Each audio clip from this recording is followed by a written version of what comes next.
Good evening, everybody, and welcome to ILR2 Season 6 on the Xbox platform for round 3 of the season at the Chinese Grand Prix. Joining me tonight is F1 Maestro James. How are you doing, James? Hello everyone, I'm very good, thank you. Looking forward to what should hopefully be an exciting race around the Shanghai International Circuit this evening. Definitely, indeed. And obviously, China, one of those circuits which can spring up all sorts of weather. We're in qualifying now, but it looks like it's going to be a dry start for qualifying, so should be in for a bit of an interesting qualifying battle. But we have no idea what the weather's going to be like for the race, so it could be in for an interesting one, definitely. But obviously, we've got that long straight down. The back straight, which is very long indeed with the DRS, and that can provide many of an opportunity for overtaking during the race. So we should see plenty of action, particularly in that last sector for overtaking. But everybody is in the pit lane, ready to get going for qualifying. And really, again, normal procedure is basically going to be people going out for their outlaps, doing their sort of initial runs, their bankers, and then the final 5 minutes, we'll see everybody sort of go out for their final runs and absolutely attack the circuit as the track gets much better over the course of the session. But everyone going out to the circuit now, and we should be in for a thrilling qualifying session. And the last few races, obviously, we've had Australia and Bahrain previously, and a lot of the guys who are competing at the front of those races have moved on to ILR1 and moved up the order. People like Dralex and Alpabal. They've gone up to tier 1, along with Langman as well. So we're missing, obviously, a few of our familiar faces on the grid. But we've got LCR Mulder out there on circuit right now in the Toro Rosso, and he'll be wanting to get his season kind of underway a little bit here. Mulder's done in 13th in the championship, and really, I mean, hasn't been able to get any points so far this season. So he really wants to get his season underway as soon as he can. He has got pace. We've seen it on 2018 on the previous game. So again, he really should be up there. And he had one of those interesting battles with Mike and Danny last time out in Bahrain, so he really wasn't very happy with that. But and he was on the edge of points there. But here he wants to kind of turn it around and just finally get the season up and going. We've got obviously SSR João Paulo out there right now as well. Ginger Ninja out there and Mike Marshmallow in the Mercedes. He is alongside Danny M7. They're both teammates this season for the rest of the season, so those two are together.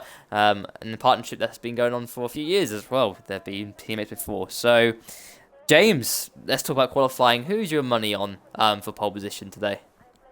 I think it's going to be an interesting one because it's going to be down to getting the lap in at the end of the session. To my knowledge, as it has usually been around this track, it's basically a one-shot qualifying. You don't want to be qualifying on the soft compound tyre because it dies after a few laps. So I think, as you mentioned, start of the session isn't going to be particularly exciting, just people getting to know the track, etc. And then at the end, people are going to be going out on the mediums to try and get a run in. So it's whoever gets the best run in there. I think Mulder could be an outside shout. He won this race last season in a very good battle for the lead with him, the Amazement, and Overkills, who sadly isn't here this week. So Mulder maybe. It's going to be a big shake-up of the field due to the guys, as you mentioned, being moved up. I think Jork as well, he's second in the championship. Now you've removed those guys, and with Overkill's not here this week, he'll be looking to capitalise on that. Bromson as well, very quick. So might be one of those three. Maybe João Paulo moved down from tier 1 as well. He'll be looking to impress on his debut here. And we've also got a few unknown drivers like Mr. Pigeon Munch also making his debut, and that is a fantastic gamer tag. I don't think we'll get bored of that one. Indeed, mate, indeed, yeah. And we're talking about Mulder. He's actually out there on circuit at the moment. He's backed out of his lap. Seemingly, he's on that harder tyre. So we've got the hard and the medium and the soft running this weekend. So I think race tyre-wise, we're probably looking at the medium and the hard probably start with for the medium to start with, and then going on the hard for the one stop. You'll probably see some people try the soft and go for maybe a two-stop strategy, or even try and make the one-stop work, but I just presume that would be pretty difficult to manage during this race, particularly if you're attacking and defending. But Mike Marshmallow sets the early pace at 33.241 in the Mercedes, and that gets proceedings underway in terms of lap time. Out there at the moment, we've got also a Dazzler out there on outlap, and we've got Ansmaz. But how is, say, let's look at Bromson. He's out there at the moment. Is he actually on a flying lap? He probably is. So the other Toro Rosso. Yeah, I think so. Looking like he's going to try and get the order. And Bromson's not had a bad start to the season. He's been relatively up there in the midfield, and he's currently down in 5th place. Actually got 5th and the 7th in both Australia and Bahrain. So he does look like he has got the pace in terms of getting in the points, and obviously with the main guys out of things, all the guys who were in the top 2 in the championship, and obviously Langman, he's got a good opportunity here. And across the line, the 35.1, so nothing to really boast about at the moment, but again, he'll be trying to just ravel up that pace and get a bit faster as the session goes on, as Mr. Pigeon Munch goes on top on a 32.978, so he's gone on provisional pole by 0.3 of a second ahead of Mike Marshmallow in 2nd place. Looking down the order, Nathan Aitken, another one who has got good qualifying speed, and in the race, I mean, he did alright in Australia. He came 6th, but actually was up there kind of in the top 5 for a brief period, but again wasn't able to convert that, and he didn't actually disconnected from Bahrain in the end. So again, he's one that has got the pace over a single lap, but it's just converting that into a race, which is something where I think he kind of struggles at the moment. Danny on the Danny softs. goes top on a 31.4. Yeah, that's interesting. 31.4. I don't know what lap times are.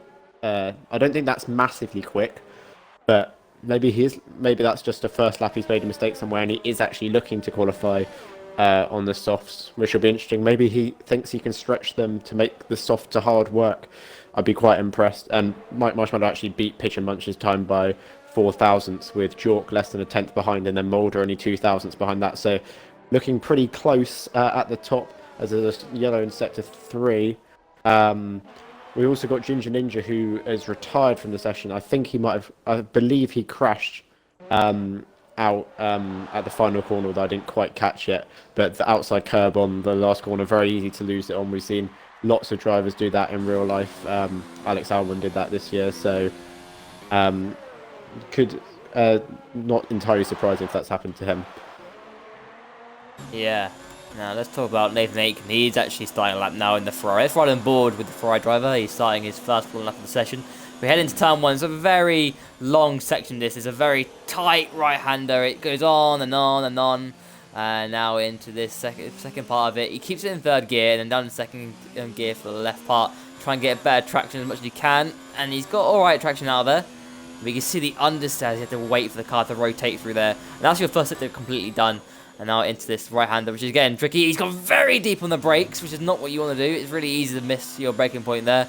And again, not a great line at all. Now through these fast left, right section, again, he's out of it. He's backed out of that. So that's really him done for that run. So he's probably going to pop it back into the pit lane, I would guess.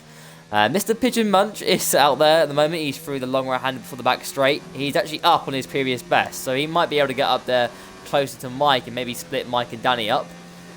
Let's keep with the runner driver. He only needs a 5,000 improvement to beat Mike, and he's 2.5 tenths up. So as long as he gets the hairpin right, which he has done, he should be good for an improvement here. Also John on the softs, but that's not at all a quick lap down in 9th, so that's probably just a sight from him. Pigeon Munch gets the last corner right, coming towards the line, and indeed a big improvement by almost 4 tenths to move him up to 2nd. So just getting some sighters in on the hards. Is Mr. Pigeon Munch, and he's looking very quick here on his debut. Another one who's actually on lap is Jork 94, so he's in the McLaren. Let's see what he can do. He's actually up on his previous best, so let's see. He's through the double left-handers, which are pretty tricky. And now that's the second sector completely done. He's still up by 3 and a bit tenths, so he is on a good lap here, is Jork, and he currently lies technically in 2nd place in the championship as things stand. So again, he got 4th place in Bahrain last time out. A good drive. I think he was a comeback drive from 11th or 12th place on the grid. So he's a superb drive there. So he's comeback king almost. He's got some switching from the Smasher F1 in front of him, so that is going to help him down this final sector. Braking at the 100-meter board down into 1st gear, turns it in. A little bit of understeer as he tries to rotate the car through there, but he's okay. Traction-wise, not bad. And now heading into the penultimate last corner now. And let's see, DRS activated across the line. It's a 32.7, so that displaces Mike. But yeah, it was wide at that last corner. I definitely lost a bit of time there. Not ideal, but again, the hairpin as well. Yeah, there's definitely time to find in that lap. But again, he's probably going to put up on a set of soft mediums towards the end of qualifying. Absolutely go for it. But not bad, but could be a bit faster, definitely. Ansmaz in 6th. He's down on his lap, so he isn't really going for it, I don't think. No, he's not. Midzi is out there again. He did pit, and he's now again out on the hards again. So it's another set, seemingly. So let's keep on board with Midzi. Has really struggled this season so far. Hasn't scored a single point.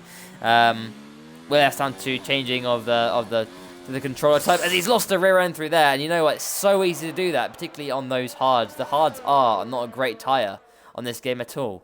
In terms of grip, so it's not a surprise. But again, we saw him spin out in Bahrain as well, and it's another thing that he's struggling with is his traction out of corners. So that's not ideal. Again, that's going to ruin his run. He might want to go again on this hard. He can do that, but you've got to argue maybe it's worth coming back into the pit lane again and putting a set of mediums on for the last run in qualifying, because soon it'll be up to 5 minutes to go, and that's where you really want to be on the circuit again. Mulder's gone not out on the ideal softs for as well. They're interesting. Interesting. So does that indicate it's a wet race? Because if people are popping on that soft tyre, they're not going to care, are they? They're just going to go for it and go for pole with it. Does that potentially indicate? But then again, it makes no sense if Anspas is on the medium. I don't know. We'll see how this unravels, because if people are on that soft, maybe Danny's triggered some people to go for it on the softs. Other people are going to copy his strategy. It's an interesting one. Mulder might just back out of it and come straight back in the pits. There's still 7 minutes left in the session. So he's got plenty of time to do that. Aaron Dazzler currently the only driver yet to set a time, but he is on... Oh no, he's just lost it. I think he had to leave and rejoin because he had the sound glitch where, which I'm currently experiencing. I can't hear the cars. Where the game decides that you're not going to have any engine noise, and that's quite difficult to drive with. As I'm sure most of you will be able to appreciate. So he's left the session and rejoined, and hopefully he now has game sound. As Danny goes quicker yet again for a 30.7, and that is quick. So he's definitely going to qualify on the softs here. And he, as a result, may have to two-stop. But we saw in Bahrain, Alphabal making the softs to hard strategy work. So maybe Danny can do the same here. We'll have to wait and see.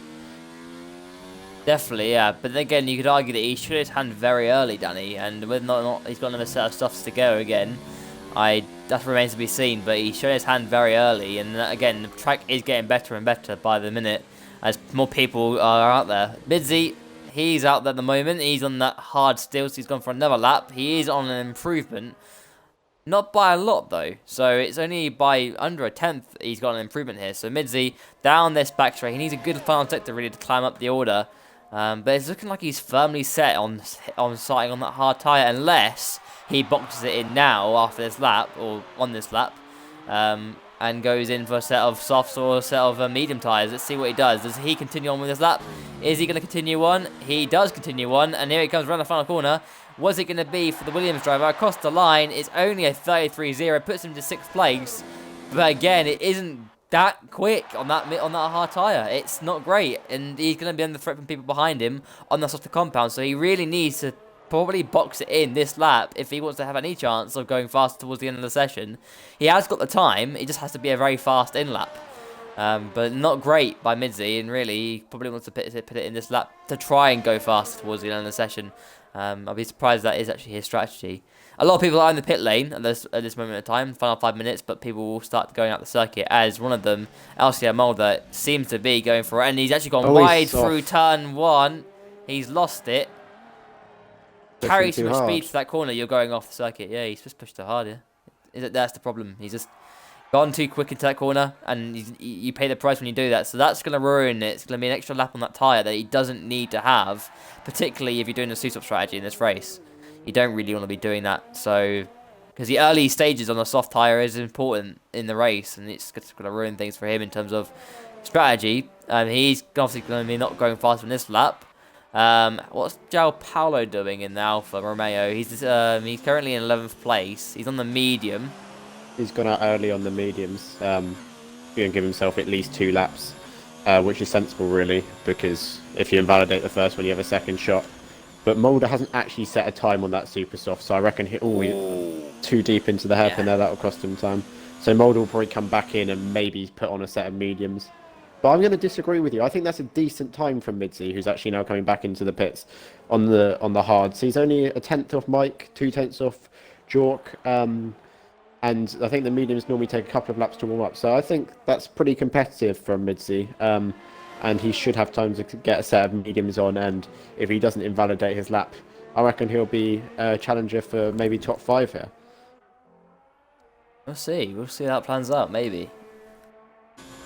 Because that's the thing with that was that, for me, it wasn't anywhere near Mike's or Jork's or their rides on the hard. So that's, if it was only a 10th or 2 off that, but it could have been a bit better. I think in terms of pace on that tyre, if everybody else around him was starting on that tyre, maybe it was a bit of a risk, but where he was. But if he is going to be the only one on the hard, yeah, you might be right. It might plan out for him in the end, actually.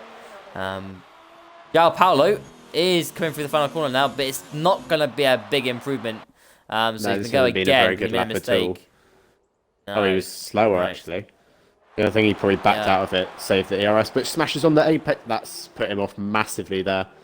I don't know if you caught that, but his teammate, I think, coming out the pits, and he swerved off the line at the last minute, but I'd be quite annoyed if I was João Paulo there.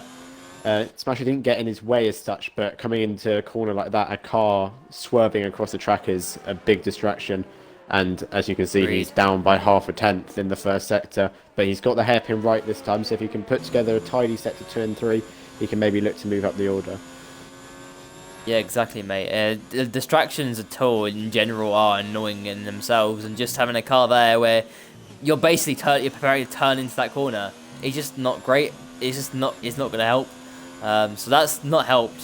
João Paulo, though, middle sector is up by quite a bit, but he's gone deep again. I'm watching Pigeon Munch, actually. He's 2 tenths up in sector 1. I think I've moved off João Paulo. I don't think... Oh, he's left. Yeah.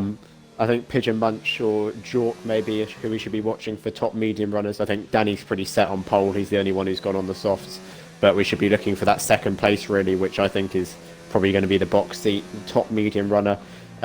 Pigeon Munch is 3 tenths up through the middle sector. Nathan Aitken's 3 tenths up through the first sector.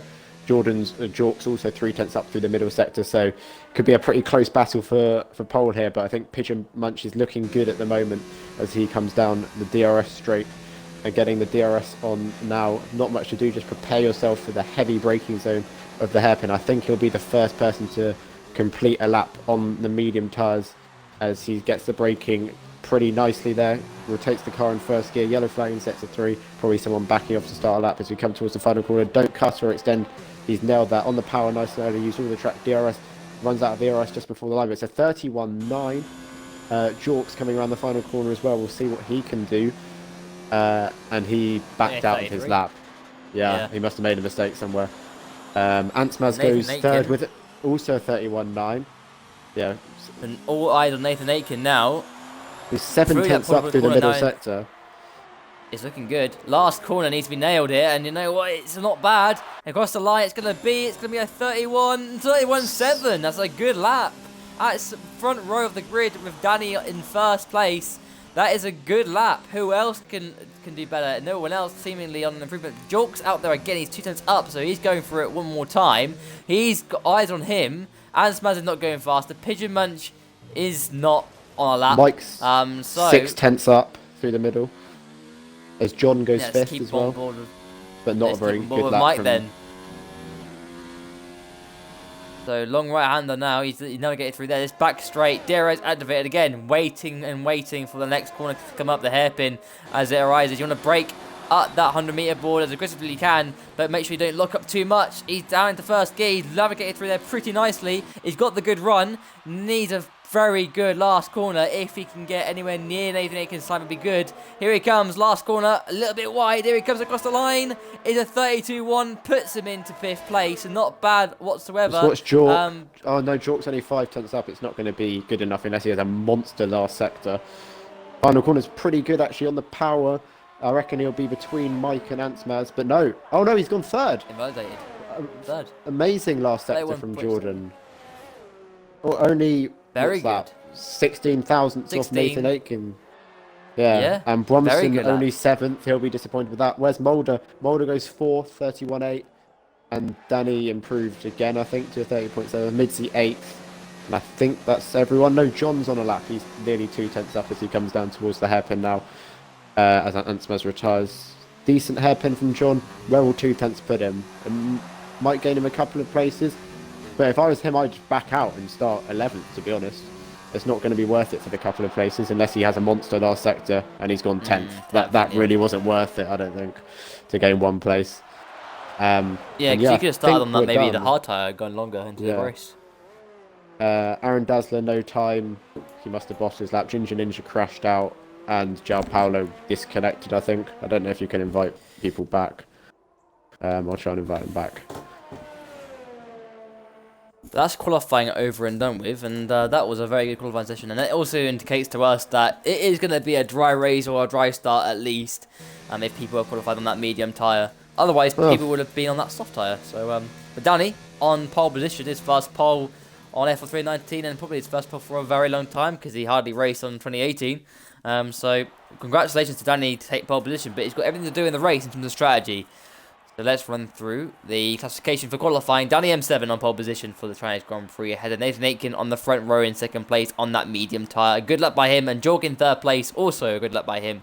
Mulder in fourth, Mr. Pigeon Munch in fifth, ERO Anspaz in sixth, Mike Marshmallow in seventh, Midzi in eighth, LCR Bromson in ninth, and John MH 2002 is your top 10. And then you've got Smasher F1 in 11th, João Paulo in 12th, and then Dazzler in 13th, and Ginger Ninja rounding up the finishers in qualifying in 14th place. So that is your classification for qualifying. And interesting strategies to see in terms of the majority of people going on that medium tyre to start with, and then going for the hard probably going towards the end of the race. Mid distance probably is a great start, but again, it is China. But I think, again, Danny really needs to get a good launch of the line. Just try and get away early. The thing is that he's going to struggle very quickly on that soft. That soft won't last not very long. I think give him 4 or 5 laps, he'll start falling off the cliff. So I think he's just going to have to bolt away as quick as he can. Yeah. And then he's just going to have to switch over to the hard and hope for the best, basically. He needs to break the DRS. Yeah. And hope people battle behind him. João Paulo did rejoin, but I don't think he rejoined in time. And oh no, his car is on the grid, I believe. Yes, it is. So if he can get back in, he should be able to get in his car. Yeah, what's your predictions for the race, Dom? I'm gonna go with I think Jork's got a good chance of winning this race. I think Nathan Aitken, he's in a good position in second place. Past 2 races haven't gone well for Nathan in terms of just keeping it consistent and having that consistency. To me, Jork had a really good race in Bahrain, came from down the order to finish 4th, and just seemed to have that potentially. Maybe he's got a little bit of momentum building. So I think, in terms of consistency, I think I'll give it to Jork, and I think he'll probably win it on strategy in the end as well. So Jork 94 to win. I'm going to go with Mulder second and Aitken in third. That's my top 3. That's my prediction. Yeah, I'm pretty similar. I'm going to say Pigeon Munch or Midzi for a surprise third, but the same top 2. Maybe Mulder sneaking the win. In terms of strategy, everyone has gone for the mediums. Obviously, João Paulo didn't have the choice. The game's given him the mediums, but everyone else, apart from Danny, has gone for the mediums, as I don't have games down again. Fantastic game. Hopefully, João Paulo can get back in his car, and we get all 14 drivers ready to race here. But I'm looking at him now, and the AI is still in control. But yeah, as you say, Nathan Aitken, he has the pace, but his consistency, it will come. I raced him a couple of times last season, it was the same issue. But maybe today could be the race where he does have that consistency, and he could... Oh no, João Paulo's gone again. It's very unfortunate, but he is from Brazil, so you can't expect the game to give us amazing connection. But maybe Nathan Aitken could have that consistent race today, and maybe he could spring a surprise and prove us both wrong, which would be typical really, and get a podium. But yeah, it's going to be 13 drivers for the race as we come to finish the formation lap now. Danny on pole on the softs, the alternate strategy, and it should be a very interesting start. Indeed, mate. So here we go. We're lining up to the grid, and Danny needs to get a launch of dreams to head into turn 1 and make sure he keeps ahead of the people behind him, because the last thing he wants to do is get sort of stuck behind Nathan Aitken or Jork 94 in that first sector. So all eyes on the start now. The 5 red lights will come out very soon indeed. And here we go. Revving for 5 red lights for the Chinese Grand Prix, round 3 of ILR2 season 6. and it's lights out, and away we go. And Danny M7 gets not a great start, but he has to defend early from the Ferrari ahead and behind him. Here comes in Nathan Aiken on the inside. You know what? He's gone on the inside, but Danny will be around the outside, trying to go around the outside. Can he go around the outside? But it's Nathan on the inside. Danny on the inside for the next, for the right-hander. He's got back into his position again, into first place, but Nathan Aiken will try and cut back if he can, and into that slipstream, but I think he's too far back to make a move, or is he? Does he look to the inside? Does he go for it? No, he does not. He stays behind Danny for now. Danny does lead back. You know what? Nathan's giving him a little bit of nudge, and it's going to be wheel to wheel through the fast right-hander, and even the left-hander potentially. If it goes wheel to wheel, it's going to be Nathan Aiken around the outside. No, he cannot, and the better grip from those soft tyres is keeping Danny ahead of the Ferrari driver. It stays in the lead just about, but not a great start at all from Danny in terms of just trying to get the better launch, and he's really under pressure from the Ferrari driver here. Here he comes, the Ferrari driver right behind him. Can Nathan? No, he's just too far back. He's not going to make a move yet, but he's got a long back straight there. He needs to get a good run through the long right-hander here. If he can get a good run, it's really easy to lose the traction out the corner, but I think the soft's got better traction, and I think he's got a little bit of a gap with Danny. It's actually 5/10 of a second, so it's not great in terms of trying to get past. He's got the toe, but again, he's just too far back to make any sort of move. But if this was DRS, I'd probably fancy Aitken's chances on the Mercedes driver. But Danny does lead just about, but again, it's not great. He's not getting away at the moment, and Nathan is keeping him very honest indeed. Jaunt 94 in third place, had a pretty alright start, didn't lose too much ground, and didn't mess around with having to defend, so not bad from Jorg. He's still got an outside shot here. Someone's in the pits, in these early stages. Ninja Ninja in the pits. Ninja Ninja? Yeah. Yeah, Danny did well. Though, he's behind us. Go on. Yep. Danny put his car in the right place. He knew what he had to do, very experienced racer. Put his car on the inside for the left-hander at the start of Sector 2 and knew that with the high fuel loads, Nathan Aitken wouldn't be able to go around the outside there. And as a result, he's still in the lead and the gap is up to 8/10. If he can get it up above a second by the end of this lap, maybe he can make his strategy work above a second already. So after the start, Danny's got into his rhythm and he's looking good. Pigeon Munch jumped Mulder and Mike jumped Antsmaz, but apart from that it stayed pretty much the same throughout the field. And Ginger Ninja now putting on another set of the mediums, I think, and he'll just be hoping for a safety car as Aaron Dassler makes his way past John for 11th. I think John's had an off somewhere. Yeah, so again, as you mentioned, Danny is trying to get away, and the gap's up to 7/10. But everyone's sort of kind of following each other now at this point, and there's no real opportunity for overtaking at the moment. When we hit that DRS, then we'll start seeing some overtakes, I feel. Jork is losing a little bit of time to Nathan Aitken. Nathan Aitken does seem to have that pace on that medium tyre. He's got a bit of confidence on that tyre potentially in comparison to the McLaren driver. So we're yet to see rhythm from the McLaren driver at the moment, whereas Mulder behind Pigeon Munch is really giving him a hard time. He's right behind, so expect Mulder to try and get past him as soon as possible. He does seem to have a bit more pace in him in comparison. Danny passed up for race 35.785, but again, he hasn't got away from that DRS, but it's close. It's actually nearly a second, so it's not bad from Danny so far. Once again, Mulder is right behind the Renault of Mr. Pigeon Munch. But he's not close enough. You can see everybody sort of kind of within half a second of each other in the top 5 and not really able to make much happen at the moment. Mulder loses the rear end. He's trying to get on the traction. Yeah, he has. What I would say over a is, second now. Look at Nathan Aitken's ERS. He's been pushing so hard to try and stay in the DRS of Danny. He's got it down to 25%, whereas Jork's up at 60%, as is Pigeon Munch, and Mulder's up at 70%. So this is maybe what Nathan Aitken's lacking and why he hasn't been performing so well in the races. He's been pushing his ERS too early, and as a result, he'll become a sitting duck later on. But he has got the gap back under a second, so it's working for the moment. But I think if he can't get that ERS under control, he's just going to be under pressure later in the races. Danny's wide. I think maybe the tyres are starting to give up on him already, and Aitken's going to have a really good chance. Danny's got no traction on the soft tyres. Aitken up the inside here on the exit of the snail section. This should be a done deal once he gets the DRS on, as Danny's lagging a bit. He goes to the inside. I don't know if that was a swipe or just lag, but Nathan Aitken takes the lead here on lap 3 of the Chinese Grand Prix.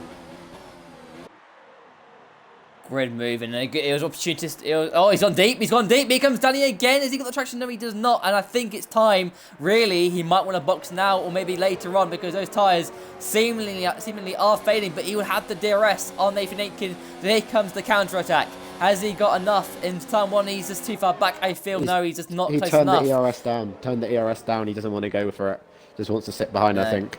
Or doesn't want to risk racing into turn 1 as Mulder's past Pigeon Munch side by side into turn 2. Pigeon Munch still has the line for turn 3, but Mulder should have the better traction on the outside. But still side by side. Does I thought he? oh no, Mulder's got it.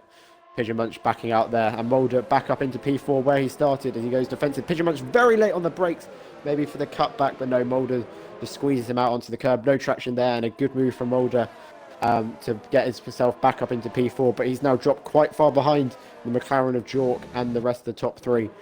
But it's crucial for him to get that move done, especially if Pigeon Munch was holding him up. Meanwhile, further down the field, Aaron Dazzler has continued his fight back up into P10, passing Smasher. Yeah, so once again, Nathan Aitken is in the driving seat right now on strategy and everything. He's ahead of Danny, and obviously on Jork as well. He's got the gap to 1.2 seconds, so it's looking all very good for Aitken in these early stages. But again, a lot can happen in racing. But once again, Danny will have DRS. He'll have a bit more of charge on the ERS as well, so can close up, and it's not over yet. But yeah, he's just too far back. He's just too far back to make a move, any sort of move anyway. So. Nothing yet, but again, we're noticing, like you mentioned earlier briefly, Maestro, was about ERS and saving. Here comes Danny into the pit lane. Yeah, into the pit lane. It's what you can see him earlier struggling with traction. It wasn't worth it. Let's turn our eyes back to everybody else on the circuit. So we've got Mulder and Pigeon Munch again. They're separated by pretty much nothing. But now it's kind of like Danny's now got to do everything he can. Get on that. Whatever tyres going on, actually going to be the medium tyres for him, so he's going all out. And he probably can go on medium and soft again, I think, potentially. Not the softs again. I'd say soft, medium, to be honest. Look at how, even with lower fuel, the softs aren't going to do many more than 6 laps. I don't think it's worth it. Nathan Aitken will be annoyed because I think he would have liked the buffer of Danny, who's not really going to pose much of a threat sitting behind him for a couple of laps, so he could recharge the ERS, but now he's got Jork right on him, although the gap is above a second at the moment. I suspect Jork with the maybe better tyres, maybe not pushing as much in the first few laps, and definitely better ERS will be hunting Aitken down and hoping to get that position. But looking further in the midfield, Mike Marshmallow has a sizable train queuing up behind him. Yeah, and Ansmaz is the guy, the first one in that train as well, which is behind him. So here we go. Mike is 1.3 back on Mr. Pigeon Munch, so good opportunity for Ansmaz, but he's just too far back at this point. He's probably not going to go for it at all into the next corner. He's way too far back. So again, isn't going to go for the move, but Mr. Pigeon Munch is staying with Mulder. Mulder and him seemingly have the pace. They both have very similar pace. And particularly in that DRS, it seems to be so powerful in this game to the point where you just stay within some of DRS, you've got a good opportunity just to keep with them, even after an overtake. So, again, those two continuing to battle in this race. But yeah, you've mentioned Aitken. He's now 1.7 seconds ahead of Jork, and he's continuing to push, and the gap is increasing and increasing. So Nathan does have seemingly the pace, but again, maybe Jork will come into his own. Yeah, maybe Jork will come into his own towards the end of the stint and get maybe have a really good kind of sort of in lap before his pits, and pit stopping might actually work out for him in the end. So again, it's hard to tell who's got the advantage at this stage of the race. Is one pushing more than the other? We definitely know on the race management, Jork has been the better one so far, but at the same time, on pace, it's looked pretty good on Nathan's side of things at the moment.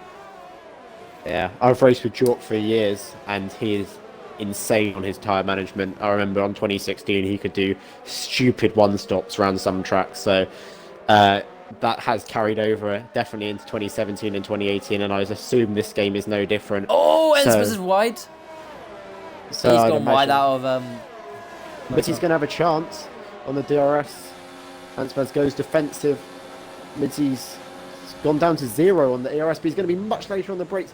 I don't think he's going to be able to get it done around the outside of the hairpin, and I think he's made a mistake there. I reckon he should have committed to that, as Ansmaz is a bit squirmy on the exit, but he does hold the position for now as Mitzi's wide in the final corner as well. He's just understeered for that last corner, doesn't he? And he's just struggling almost, but he had a good opportunity there to make the move stick, and he didn't go for it around the outside. But yeah, it's interesting to see in terms of just trying to find the right opportunity, and these guys still struggling to get past each other at this stage of the race. Whilst again, Mr. Pigeon Munch hasn't been able to get past Mulder again, so they're struggling to get past each other, aren't they? And even with the DRS, so it seems seemingly showing quite difficult in terms of overtaking opportunities on this racetrack at the moment. Like in real life, you can keep up, but you can't get past. Exactly, yeah.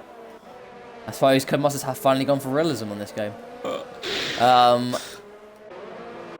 But again, you mentioned this train. Mike, Mansmaz, Midzi, Bromson obviously there, and Dazzler as well. And Smasher. Oh, Dazzler's wide. But there's a lot of runoff off there. Smasher hanging on to the back as well, with John a few seconds further back, and Danny and Ginger Ninja obviously having been in the pits already. But yeah, I think that's where, if there is some overtaking, I think it's going to be in that train somewhere.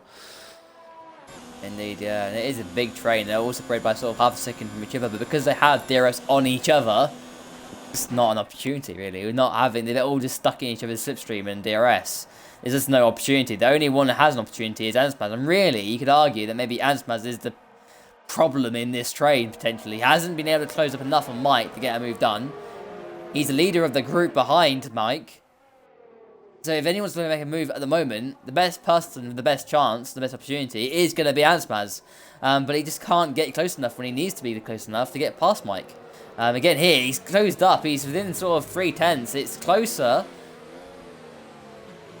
But he just, here, obviously, he needs to get a good exit. But there's no opportunity. He's too far back on traction. Mike gets it out of the corner nicely. And the gap's, okay, what, 3.5 tenths? But here, it's not close enough to make a move. He's just having to sit behind him. And now he's going to sit behind him for the whole middle sector. Because there's no opportunity for the middle sector. You're going to sit behind it and just kind of pray and hope that Mike makes some sort of error. And Mike's through these fast section here, he's pulling it now up to half a second, now 6/10, and now even potentially even going 7/10. Now double right-hander needs a good exit. Now Ansmaz here is where he needs to attack harder now. If he can get closer and closer at this part of the circuit and hook himself up, it is an opportunity to make a move stick into on that long straight. So here he comes, long right-hander once again, and again the gap is what, 6/10 nearly. For it now under 5, they're coming up to 5/10 potentially, but again, it's 5/10. It's not close enough, in my opinion. Mitzi picks up a penalty. Or is it close enough? That's going to cost him big time in this battle. So obviously, everyone's within a second of each other pretty much, so that penalty would drop him down to 10. Ansmaz taps the back of Mike. So maybe telling Mike, get a move on, mate, as Pigeon Munch has now dropped out of Mulder's DRS, but Mulder is on the pace. He's catching up to Jork, although he's just made a mistake. It was down to 1.1. So maybe Mulder's the man to watch out for here, as Pigeon Munch also not far behind. So Munch maybe hoping Mulder can drag him with him up to Jork, who I reckon these two are probably the fastest on the track at the moment, apart from Danny, who's obviously on fresh tyres. Yeah, and again, once looking back, still with Mike and Ansmaz. Midzi now looking again confident once again. He had the penalty, took the penalty, but he's looking a bit more, again, racier. Just again, no opportunity at the moment. It's a stalemate almost between these guys here, and then you can see the group. It's building and building and building, and in the background, even John. I mean, it's just even John is not far back either. He can close up on that battle if they continue. I mean, you can see how slowly these guys are going. If you just look at the ERS guys, the ERS levels of Dazzler 100%, Bromson 94, Midseed 89. And Ansmaz 65, they're just stuck and they can't get anywhere, as you can see by the fact that the ARS is just sitting on 100%. There's nowhere to use it, because if they push any harder, they're in the back of the car in front, as Ansmaz is once again nowhere near Mike coming out of the snail section. Mid-C, 3.5 tenths maybe, ERS on overtake, but I think he's too far back unless he's going to go for a dive. Is he frustrated enough? Not quite yet, as once again another lap goes by and the stalemate continues.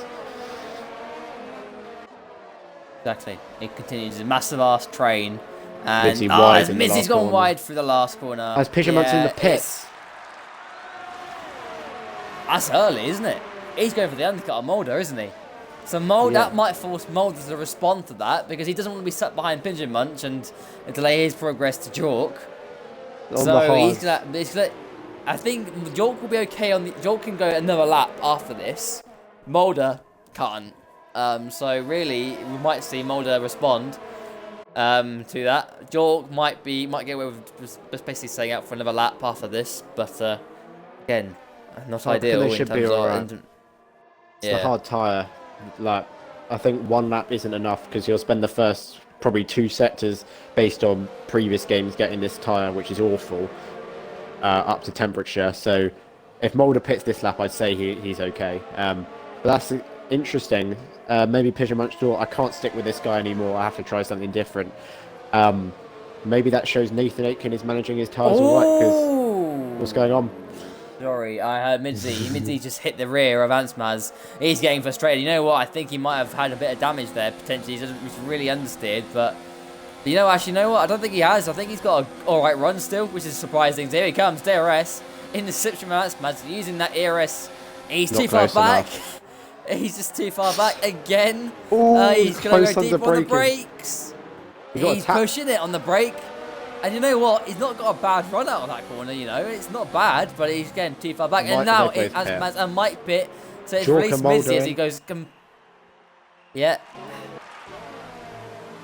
So everyone's been now. It's kind of like a rush. Now it's released Midzi. Midzi can try and get a good in-lap, hopefully.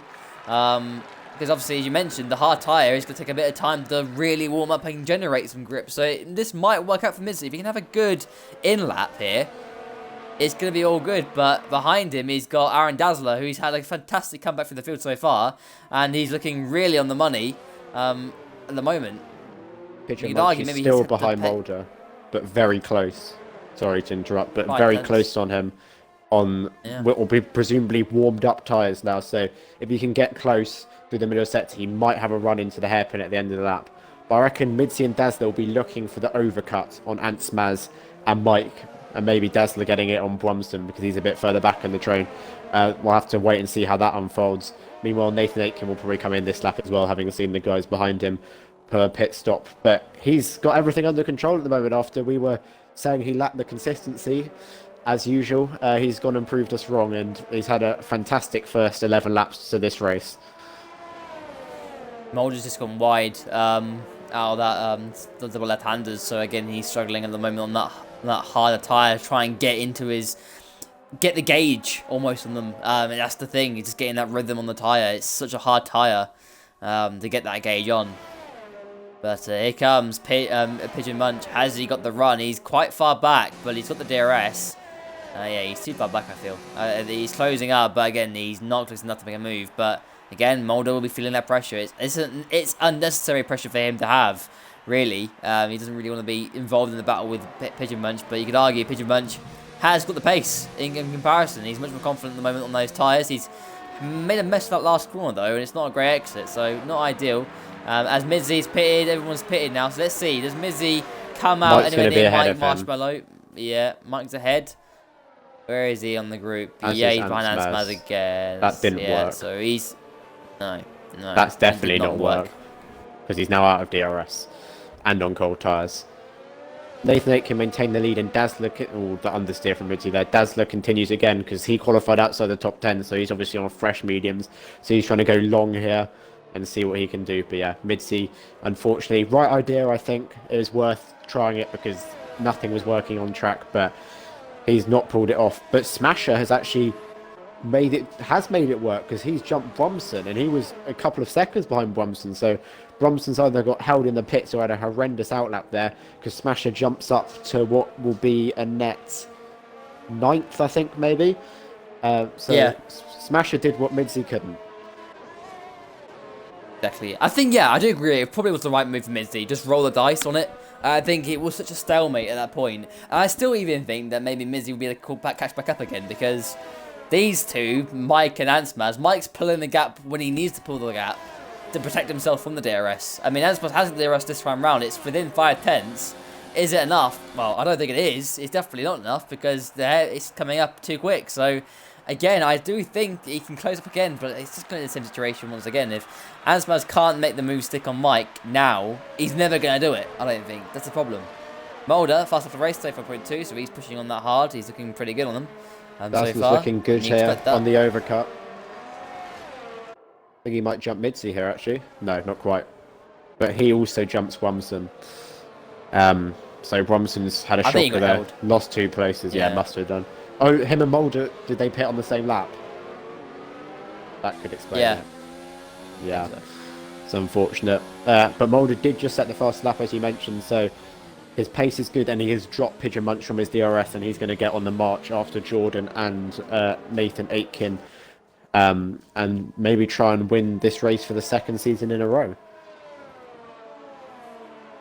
Yeah, definitely. And he's not far away, you know, he's 2 seconds away from George, and George 2 he's seconds picked up a away from penalty. Aiken. See, James, mate. Stop the cursing, bro. First race, and I'm already throwing the curse about everywhere. But yeah, that's going to be very unfortunate for Mulder, because this is not a big corner cutting track. Jork, I'd put money on him not getting a penalty. I'm not sure about Nathan Aitken. I'll check the warnings actually. Nathan Aitken has no warnings. Jork has no warnings. So there we go then. Let's go back to Mike and Ansmaz because it's close. And you know what? Ansmaz has got the move done on Mike actually in the DRS. So finally, after laps of waiting, Ansmaz has got the move done on Mike Marshmallow. So he's broken that stalemate for finally. And he's now in 6th place, and he can now look to... So it's a 4.6 second gap, though, to get to Mr. Pigeon Munch. And you could argue that top 5 are in they're in their own sort of space at the moment, in my opinion. And then you've got people behind sort of the B part of the grids, from 6th downwards. And it's kind of, you can see the separation between the tiers in this tier almost. So, again, Nance Maz is in front, but Mike will keep him honest, and I'm sure Mike won't give up on that. He would really want to get back past him, and the gap, again, it's under a half a second again, so it's not as if Aspas has completely flown away from Mike. The battle will continue, and Midzi, as I suspected, has closed the gap up again, so it has closed up, and I'm fearing we're going to have a stalemate behind Alanspaz now as a result, so could be in for a pretty sort of processional final stint here behind Anspaz potentially if things all close up. And you know what, everyone, those 4, Anspaz, Mike, Midzi and Dazzler are all within each of his DRS, so this could be a bit of a stalemate between these 4. I wonder if Mike let Anspaz go actually, because I know those guys will be in a party together, and Anspaz might have just said, let me have a go here. And he's got 7 tenths, so he should be safe from Mike, but Midzi within 4 tenths here. On the DRS, he's going for it, but Mike has the DRS Mike as well. has DRS on for us, yeah. And the pace is better in this stint in comparison to the first stint, because Smasher has dropped back because he was just about sticking within a second in the previous stint, and he's been unable to do so this time round, which will be frustrating Brumson, who's now stuck behind him and outside the points. Meanwhile, at the front of the field, Nathan Aitken has caught Danny. Yeah, so Danny might want to think, so he pitted around lap 4, wasn't it? I'm pretty sure it was about lap 4. Yeah, I think 4 or 5. Well, it tells us 4 or 5. 10 laps, so I think it might have been 5. Yeah, lap 5. So again, he's vulnerable here, I think. The gap's really closed up. It was around sort of 2.7 after all the pistols were made, and it's really closed back up again. So Nathan Aitken's looking superb on pace. Jork 2.5 back. Doesn't seem to have the outright pace or even the consistency against Jork at the moment. So Nathan Aitken's doing everything needed to be done, and he's looking very, very strong. Nathan, though, doesn't want to get caught up behind Danny too much. This is the thing. If he gets caught behind Danny, and the thing is, Danny could be Jork's saving grace.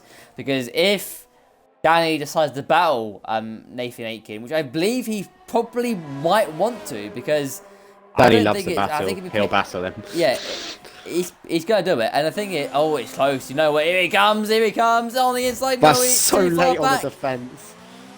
I know. Not sure about that. Though, it is close. It's definitely marginal. So Nathan Aitken will appreciate that. And if anything, he's gone very wide at that last corner. Has he got a little bit of end plate damage? Because I heard a bit of a crunch. It might be a little bit of end plate damage, which might work out for Jork in the end. So this could be Jork's saving grace.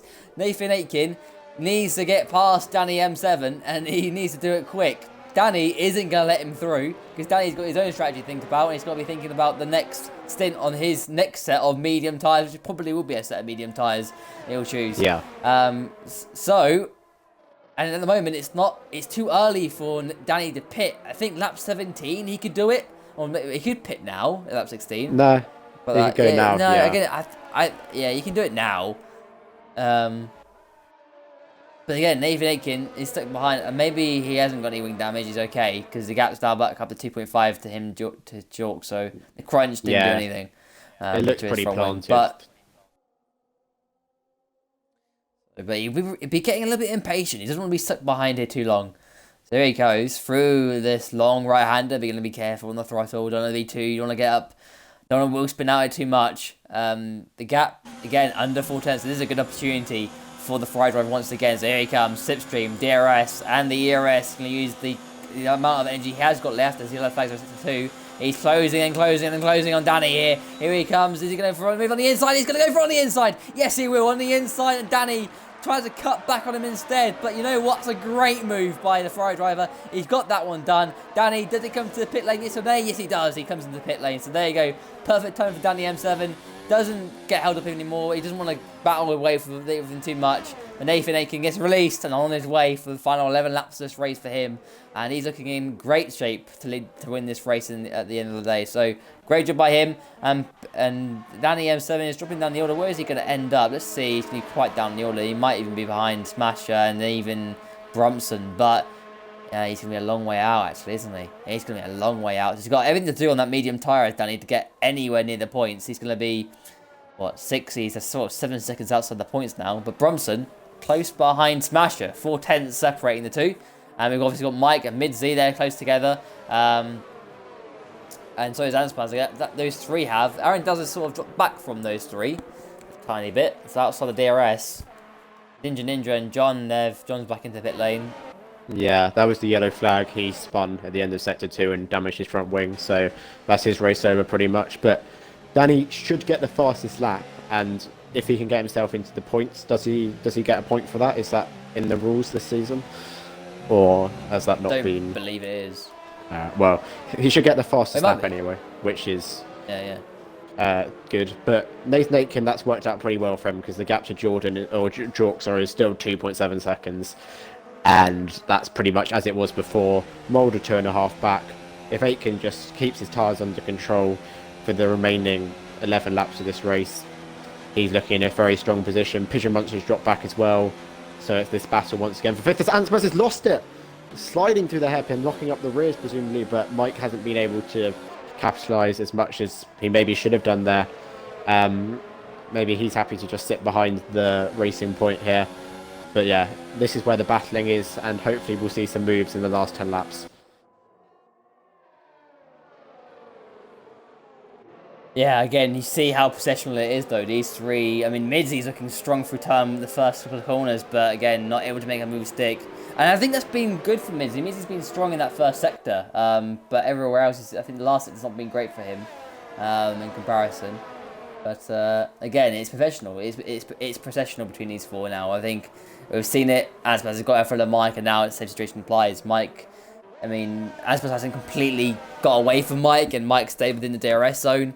The gap is 9/10, and that's 1.1. So actually, that has enabled Aspas to kind of bridge the gap a little bit. Over a second, Midzi should have a chance if he can stick close here, because Mike won't have the DRS. Oh, he's wide. He's wide. They're both wide. Yeah, they're both wide. They're pushing that hard. I think they're just increasingly frustrated because of the complete, just absolute stalemate that it was. But yeah, it's a good opportunity now. Here comes Midzi. He's got a good run out of that long way, and this is done. This is done. Oh, as Mike goes really to the inside. And there goes Midzi to the left-hand side. DRS, everything is gone. Aaron Dazzler wants a bit of it too. But there we go. It's going to be Midzi around the outside. Yes, no. Oh, Mike just cuts that corner because that's what you do on the inside there. And here comes Midzi. Going to have the inside for the next part. You know what? Nah, he doesn't fancy it. Mike's pit. I wonder if Mike got damaged, because I said Antsmas slid through the hairpin. I wonder if he got hit from behind by Mike, as Danny does do the fastest lap and is now up into the points. Is Mike going to get a new front wing here? Yes, he is. Oh, he's also got a stop go, which is presumably for cutting the hairpin. For the cut in the hairpin, yeah. So yeah, he must have got damaged somewhere, and he's not getting points from this point because he's going to be miles behind. That's unfortunate for Mike. Oh, Brumson and Smasher close together, but no, Brumson just too far back.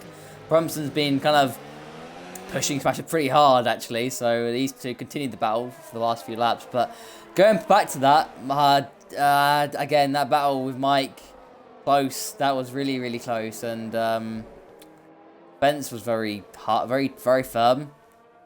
Borderline unfair. I think just about fair, yeah. Yeah, Midzi should have realised the gap was closing, I reckon. But Mike has made it clear he was going to the inside. I'd say that's okay for Mike. I suppose, yeah. I think you see the way the car sort of moved over, and particularly Mike moved over to the right. I think at that point you go, you know what, I'm not going to try it there, and just keep to the left.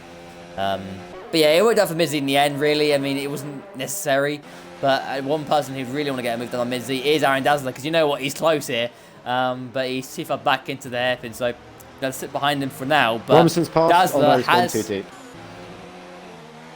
Bromson tried a dive bomb on Smasher, but he's overcooked it, and Smasher's got the cutback as both Midzi and Dazzler pick up penalties at the last corner there. So that's now 6 seconds for Midzi and 3 seconds for Dazzler. On the inside, turn 1, is it done? It's done. Good move. That's a very good move.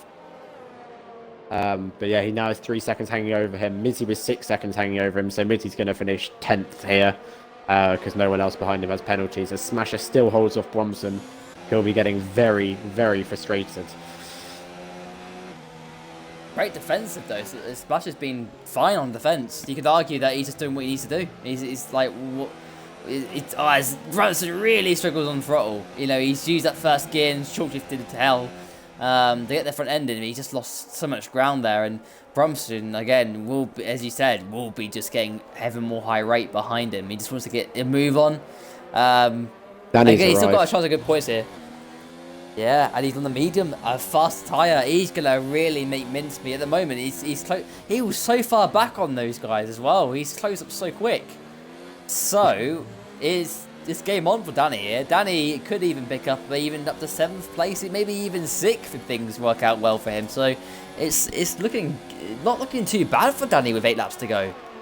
Danny should finish 6th at worst here if he doesn't pick up any penalties, because Dazzler and Midzi both have penalties. So he only needs to pass Bromson and Smasher, which obviously, as we've seen, is going to be quite difficult. But he has got the superior tyres here, so as you can see, he's closed up so much already. So I don't think he should have any trouble getting past these two and then getting after the Williams and the Red Bull ahead. And we'll see if Dazzler can get a move on and catch up to Ansmaz. The gap's closed a little bit, so Dazzler probably does have the pace. We'll have to wait and see.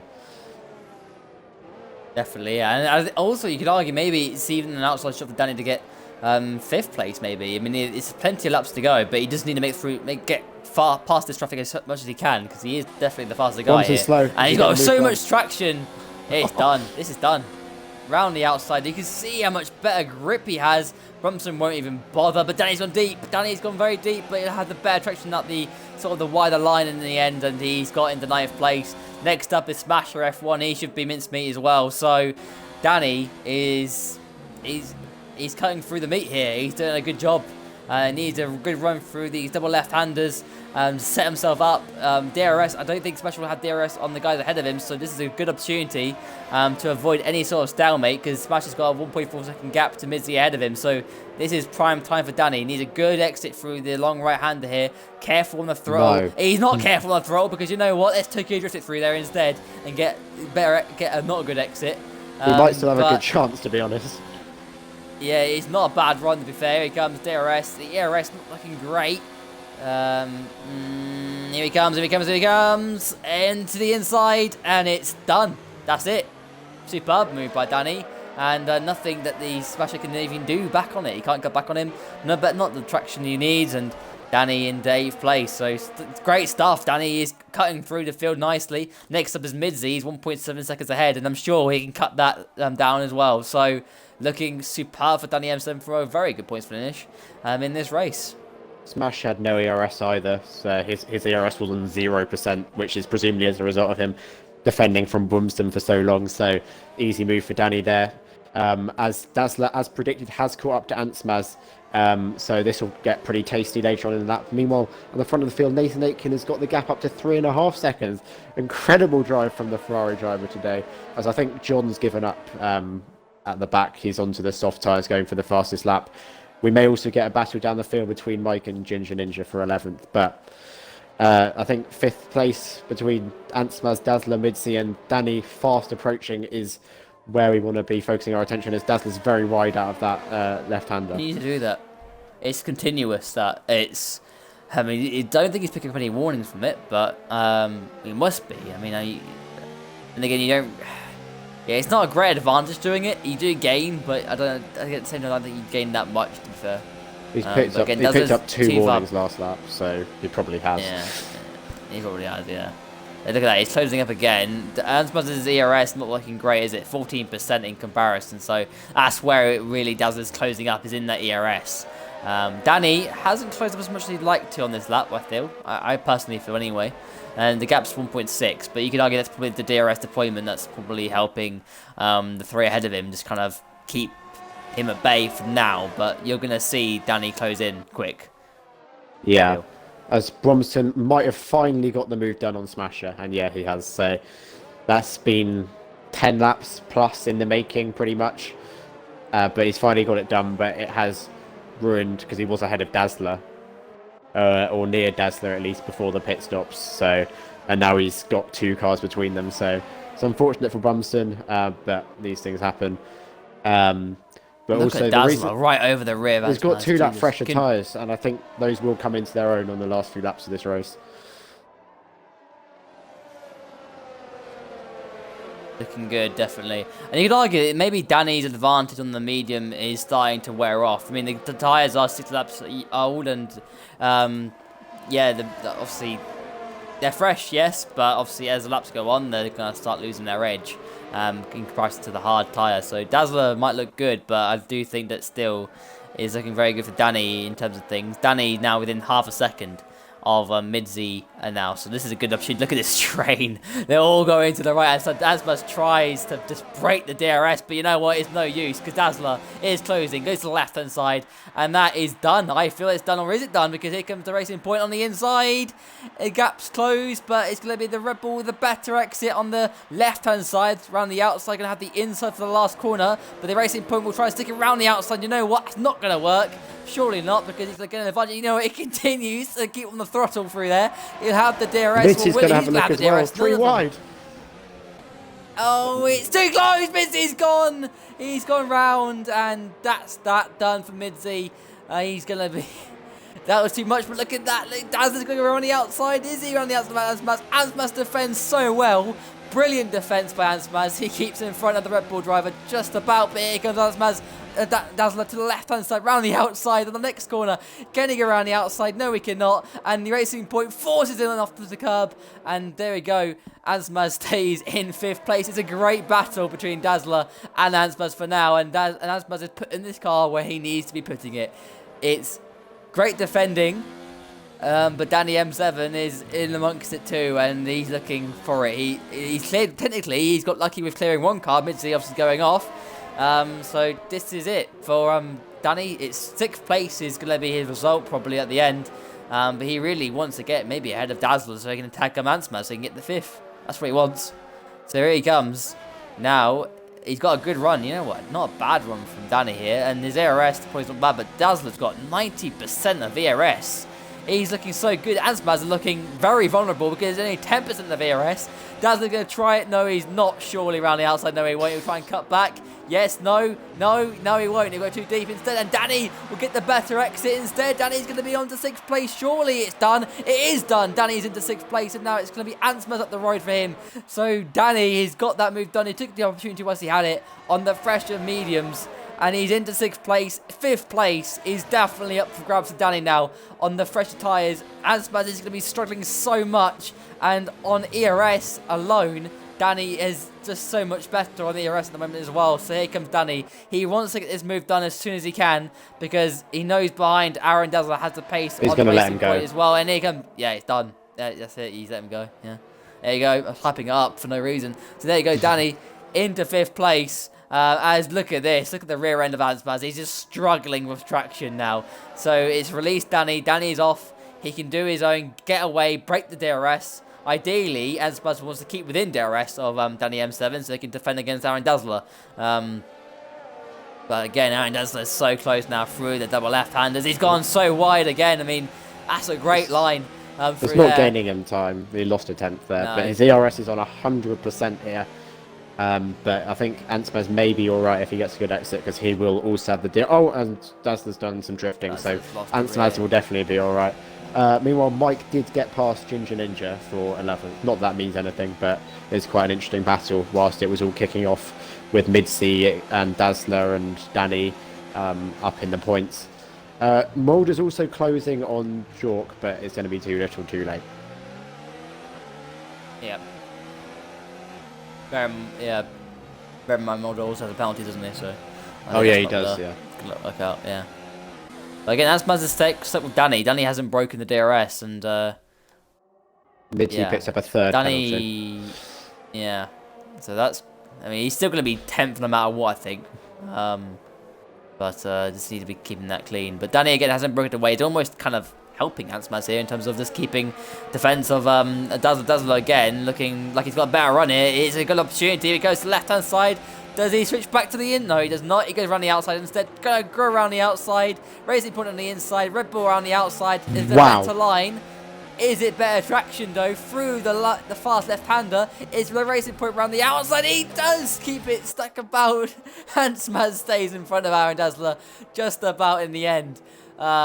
These two continue to go to war against each other, and Dazzler is going to get ever more frustrated, and again goes right through the double left-hander. Again, needs to get a good run through here, so if he can get better traction for the long right-hander, it's an opportunity. Ansmaz is kind of within 8/10 of Danny. This is the better toes to come from Dazzler here. So here he comes. He's got the slipstream. He's got the DRS. He's closer now than he ever has been before again. So here he goes. Has he got enough speed? Goes to the left-hand side. Is it going to be around the outside again? It's going to be on the inside. And you know what? He breaks too late. Too late. Nearly hits Danny. And again, Ansmaz stays in 6th place. Somehow holding on to his dear life. That's pure frustration there from Dazzler. Yeah, he's just getting annoyed. It's fair though. You look at Ansmaz and he's not doing anything wrong. He's doing what he needs to be doing, putting the car where it needs to be at the right places. And Dazzler definitely has the better speed. He has the outright pace out of the traction, out of the corners as well. He's, as you mentioned earlier on, better. He's got younger tyres. It's the more the time goes on, the more he locks up, the more he gets frustrated, the more those tyres are going to wear off. And the less the advantage he's going to have. He just needs to get this one done. He's got the advantage on the ERS as well. He's losing the traction out of corners. He's just... The red mist, I feel the red mist is over Dazzler right now. He needs to kind of back reset. Past Mike. They're going side by side, but Mike will hold it. But Ansmaz is now out of Danny's DRS, so if Dazzler can get close, this will be his opportunity as he stays within the track limits, just about, on the exit of the double left-hander.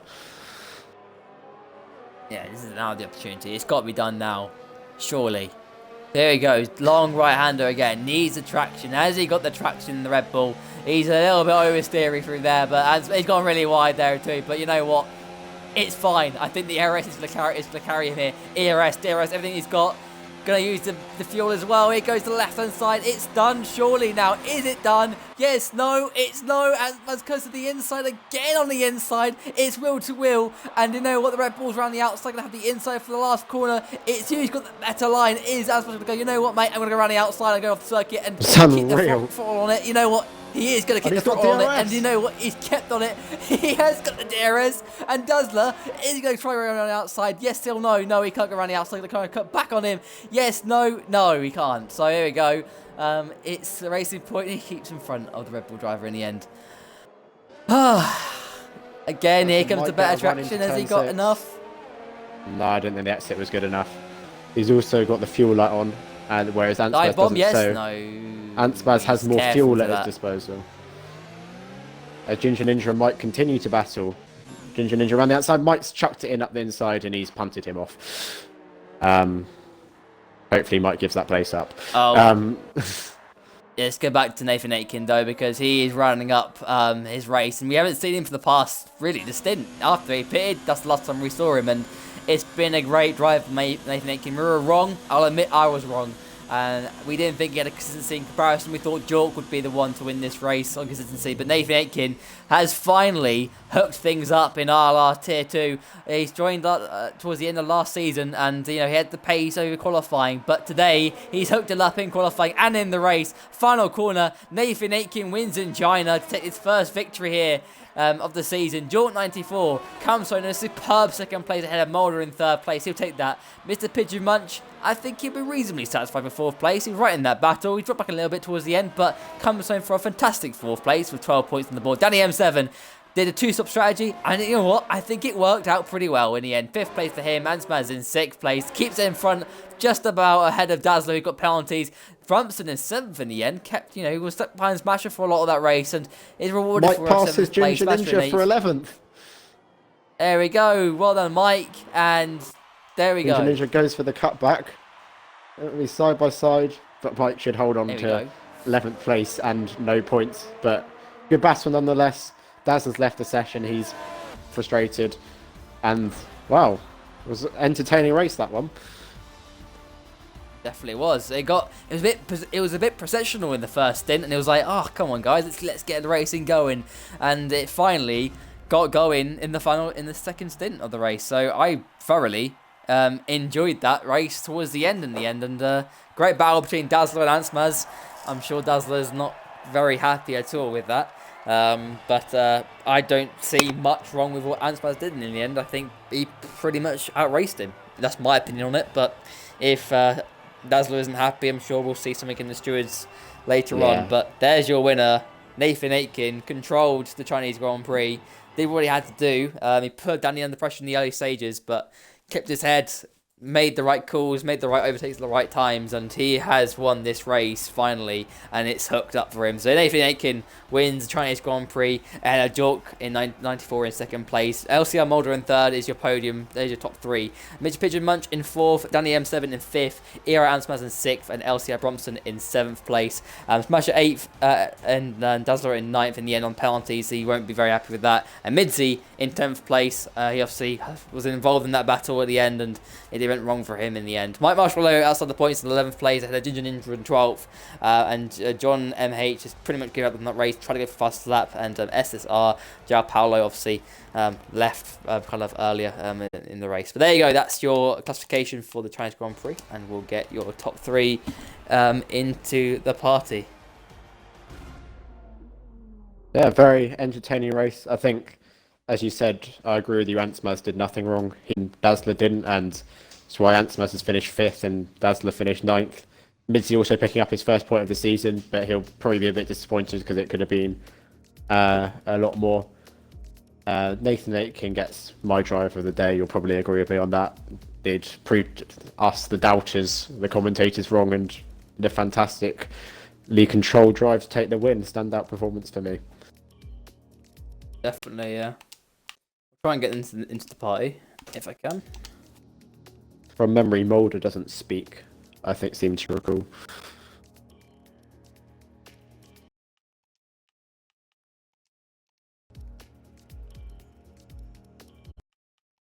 Did you want to do the podium interviews? Yeah, sure, why not?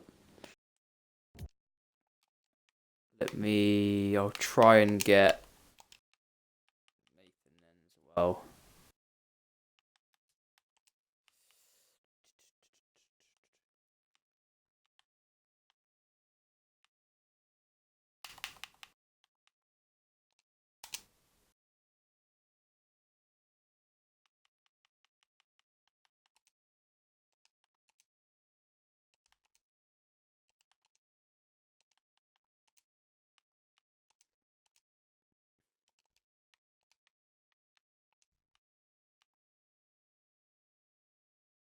Evening.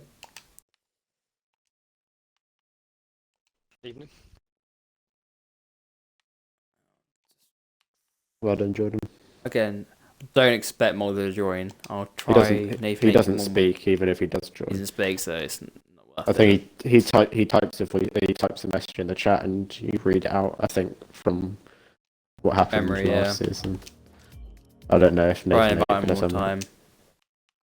If he doesn't, we'll just go with a chalk and have a single conference, because why not?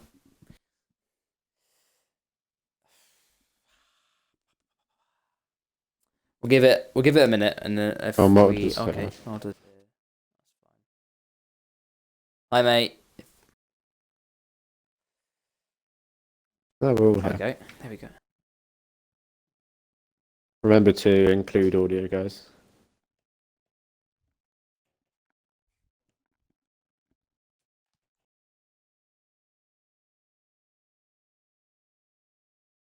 Do you have a mic, Nathan Aitken?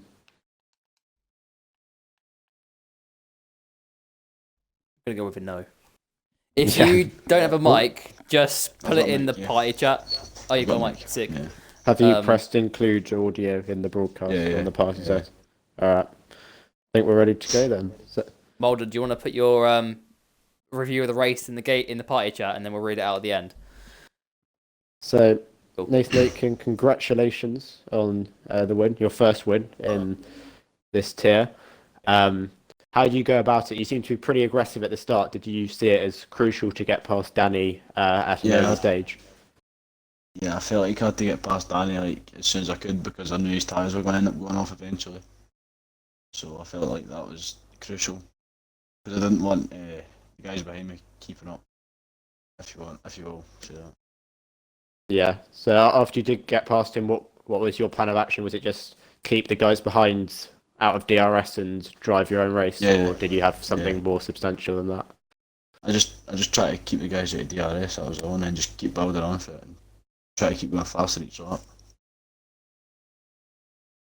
How do you feel about, obviously you didn't have the best first two races of the season, but with a lot of the quick guys being moved up and now you taking the win here in China, do you feel that maybe you can be a consistent challenger for podiums and wins, or do you think this is just one of your best tracks and you've put in a one-off performance? Yeah, I feel like I can challenge this year. Obviously I got disconnected in Bahrain and I was in a really good position there. So I could have got a good points result there, and I finished third in. Well, I would have finished third in Australia, but I got too many time penalties. I got a 5 second for in the pit stop, which is stupid, really. Do you feel that, I remember racing against you last season, the consistency wasn't quite there, but do you feel like that's coming along now? And as you've shown today, you can, as a result, get good results from that. Do you feel like your consistency has improved on the new game in comparison to the last one? Yeah, I feel like I'm more comfortable in this game than I was in the last game, and I improved a lot in the last game from 2017. Well, congratulations on the win. Very good drive Thanks very today. much. Thank you. And we'll move on to Jork 94, second place, taking his first podium this season after he missed out last week. How do you feel about today? Were you maybe expecting a bit more or happy with the podium? It's been that long since I've had a podium that that if I said I was disappointed with second, it'd probably sound a bit stupid. But I'm a little bit disappointed because I think it was qualifying was where the race was won. I think because I think it was about 200ths difference, and he got a good start as well and got Danny before I could get Danny. And by the time Danny pitted, there was about 1.5 second gap. So no DRS, and he was 10th or 2 quicker every lap. I think if I was in DRS, I could have stuck with him and he could have probably battled to the end. But considering my season's gone so far, obviously qualifying way too low down and having to fight my way through, then second's pretty good. And a nice little springboard for the rest of the season. Yeah, so with Overkill's not here this week and the other guys being moved up, you're now, I don't know if you're actually in terms of points, but out of the drivers still in the lead, de facto championship leader. How will you take that on into the future races? Will you feel like that's pressure on you, or just not bother about it and continue in races as you would normally? I wish you hadn't told me that now. I'm just going to bottle it now.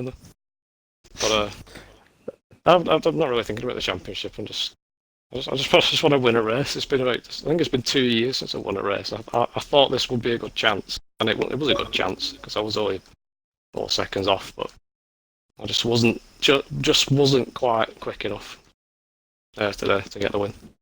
So fair Yeah. play to Nathan for the best, because I was 10 till 2 slow at the lap. Yeah, well done once again. I'm sure you'll get that win, but not next week, please, because I'm not here then. Dom, do you wanna read out Mulder's thing, or should I do that? You want to do that from work? So Mulder said he had an okay start, but lost one position, unfortunately. He made a couple of mistakes at the start of the middle of the race, as he's still practicing without the racing line. Tried to push at the end, but it wasn't enough, because he had a bit of a BS penalty. But he says his pace is getting closer to the usual pace he had on F1 2018, where, as you guys who saw last season will know, he's very quick. I think he finished second in the championship last season, so Yeah. as he gets better without the line, I'm sure he'll be challenging for the championship as well, which has sort of had a bit of a reset this race with the guys being moved up. I think that's it pretty much. That is it, yeah. Well done, guys. Congrats you. to Nathan on the victory. Well done. Thanks And so much. Jork, well done on second place. And Cheers. again, you guys did a good race. I mean, pretty much from the start, you just kept it where it was, and yeah, you just did what you need to do really today. So, well done. And again to Mulder, well done as well. So, next week we're at Baku, so that's going to be interesting in terms of overtaking, slipstream, and all that stuff. The race today was a bit processional in the first stint, but kind of livened up in the second stint. So it got good at the end, I think, in the end, and I really thoroughly enjoyed commentating on that. So we'll be back next week for the fourth race of the season at Baku, and we hope to see you guys there as well. Thank you very much for watching, and we'll see you next week. Up the text.